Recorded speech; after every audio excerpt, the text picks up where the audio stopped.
Hello everyone, সকলোলৈ নমস্কাৰ জনাইছো কুমৰুক সুৰুং বহুত দিনৰ আগতে মই ভিডিঅ' বনাইছিলো পাকঘৰটো আমাৰ কিচেন ৰুমটো বনাই আছিলো আৰু মিস্ত্ৰী অহা নাছিলে আৰু লাহে লাহে কামবোৰ কৰি আছো আৰু কিচেন ৰুমটো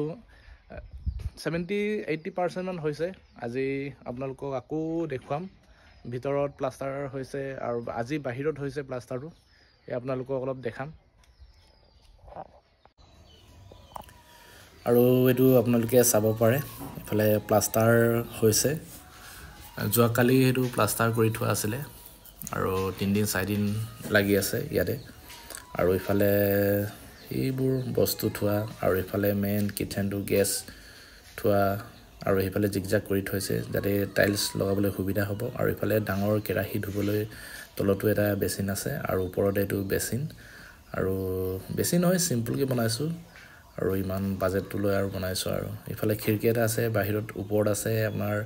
পানী টেংকিটো আছে ওপৰলৈ যোৱা ৰাস্তা আৰু ইফালে খিৰকি তিনটা আছে ইফালে আগফালে ৰাস্তাৰ ফালে চাব পাৰে আৰু এইটো গুলনেমু এজোপা তাৰ পিছত আৰু এজোপা আছে বগৰী গছ এজোপা আছে হেবোৰ পিছত কাটিব লাগিব যাতে ৰাস্তাৰ পৰা ঘৰটো দেখি পায় যাতে আৰু ইফালে বেক সাইডত মোৰ বাগান ইফালে সা বাগান আৰু ইফালে তামুল গছ আৰু ইয়াৰ পৰা খিৰকিৰ পৰা ধুনিয়া ভিউ এটা পায় আৰু ইফালে ওয়ালবোৰ ধুনিয়াকে প্লাষ্টাৰ কৰা হ'ল আৰু ইফালে জিগজাগ কৰা হৈছে টাইলছ লগাওঁতে যাতে সুবিধা হয় এনেকৈ কৰি থৈছে আৰু ইফালে বস্তু বৰ্তমান ষ্টক ৰুম হৈ আছে এটো হ'ব বাথৰুম আৰু ইফালে কিচেন ৰুমটো আৰু কমপ্লিট হোৱা নাই আৰু কেদিনমান লাগিব যেতিয়া কমপ্লিট হ'ব আপোনালোকক দেখুৱাম আৰু ইফালে ডাঙৰ কেৰাহী ধোৱা বেচিন হয় আৰু ইফালে বেক সাইডে গলে এটো আমাৰ পুৰণা পাকঘৰটো আৰু ইফালে বেক সাইডে ইয়া পানী টেংকিটো এনেকৈ